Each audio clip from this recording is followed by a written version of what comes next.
Hello. Today I'm going to do a brief overview of Google My Maps. And I got to Google My Maps by just Googling Google My Maps, and it click on that link and it takes you right here. And so when you're ready to create a new map, you would just click create a new map, and it will open up a map for you to be able to make or create anything you wish. So the first thing right here, you want to title your map.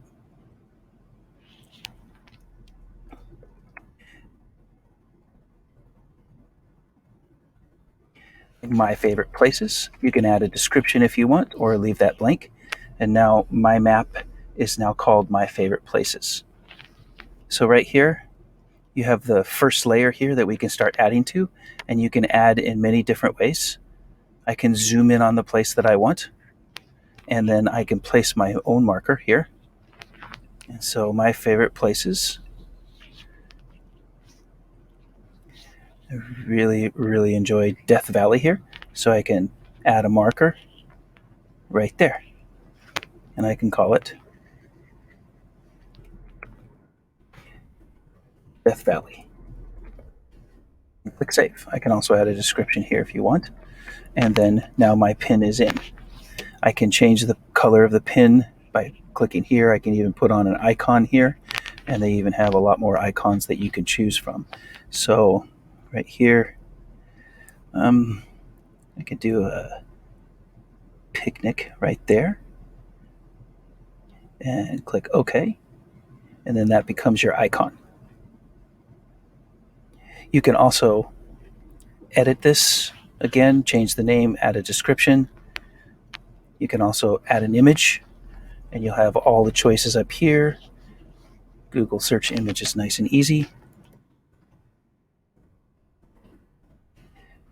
Type it in and say, okay, Death Valley. And you can just pick whichever image you want. Select it, and then it comes in right here for you to have on your pin. And then click save. And there it is. The other way to add is by typing where you want to go right here. And Yosemite National Park is another one of my favorite places. And so you can click add to map right here, and you can do the same features right here. So just add a quick photo, Google search, if you spell it right.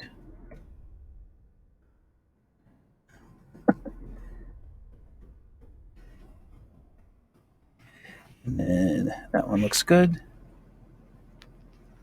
And you can click save. So there's my second one here. And this is my first layer here, and my favorite places. And I'm going to name this layer as places that I have visited. And then that way, these two are in there now. Now I can add another layer and do the same thing, except this time I'll say places that I want to visit. And click there, and I want to visit Anfield to watch Liverpool play. So therefore I'll add that to the map. And I'm going to change the style here and go more icons here and do, oh, they don't have a soccer ball? They probably do. I just can't see it right now. So let's see. Oh, there's your regulation, there's soccer, and click OK. And another place that I want to visit is SoFi Stadium to watch the Rams play. And I can click add to map. And I like changing the style of the icons. Makes it a little bit more interesting here for me. And then there. Now I have two places here. Now when you scroll back out on the map, you'll be able to see all the icons that I have put in. So there's Death Valley, Yosemite, and then you can scroot the map over, scroll out, and there's the other one over there. And the last thing I'll show you for now is the base map. Right now the base map is just their regular maps that you usually see when it opens, but if you want, you can change it to satellite. You can also change it to kind of these 4 or 5 different locations here in whichever one you want.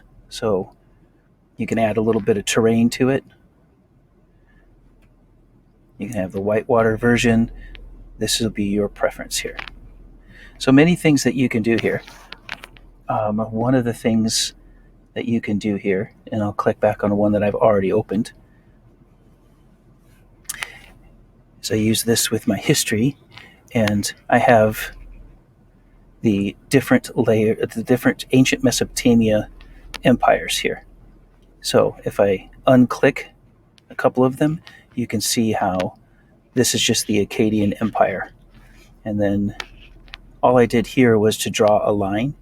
You click on drawing a line, and then you can just outline anything you want with the line. And you can save that. You can change the color, and then there now you have this layer.